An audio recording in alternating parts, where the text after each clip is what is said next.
Welcome to Garden Time Reading. The Curious Garden by Peter Brown is our story this week. There once was a city without gardens or trees or greenery of any kind. Most people spent their time indoors. As you can imagine, it was a very dreary place. However, there was one little boy who loved being outside.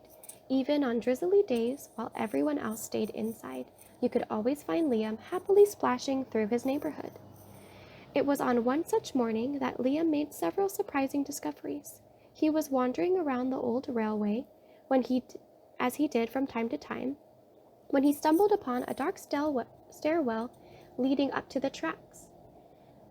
The railway had stopped working ages ago, and since Liam had always wanted to explore the tracks, there was only one thing for the curious boy to do. Liam ran up the stairs, pushed open the door, and stepped out onto the railway. The first thing that he saw was a lonely patch of color.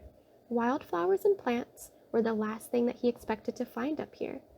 But when he took a closer look, it became clear that the plants were dying. They needed a gardener. Liam may not have been a gardener, but he knew that he could help.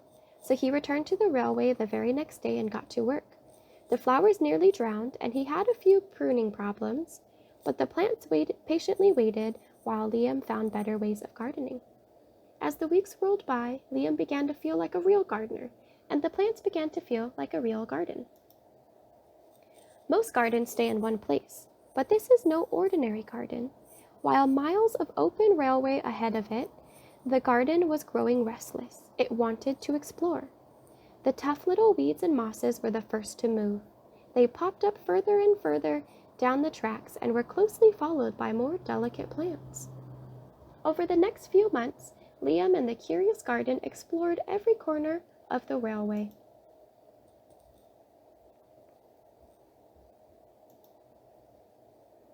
After spending his spring and summer and autumn with the garden, Liam's time on the railway was finally interrupted by winter. Heavy blankets of snow fell on the city that season, and for the first time since he'd become a gardener, Liam could not visit the plants. Rather than waste his summer worrying about the garden, Liam spent it preparing for spring. After 3 cold months, the snow finally began to melt, and Liam rolled his new gardening gear over to the railway. Winter had taken a toll on the garden.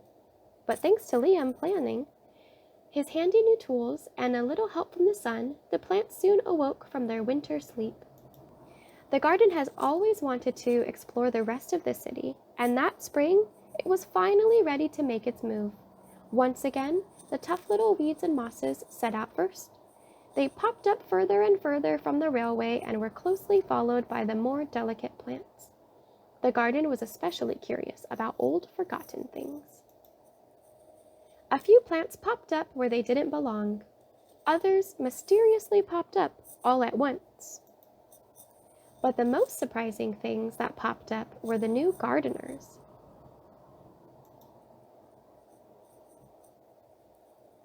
Many years later, the entire city had blossomed, but of all the new gardens, Liam's favorite was where it all began. Thank you for joining us this week, and I hope to see you again next week.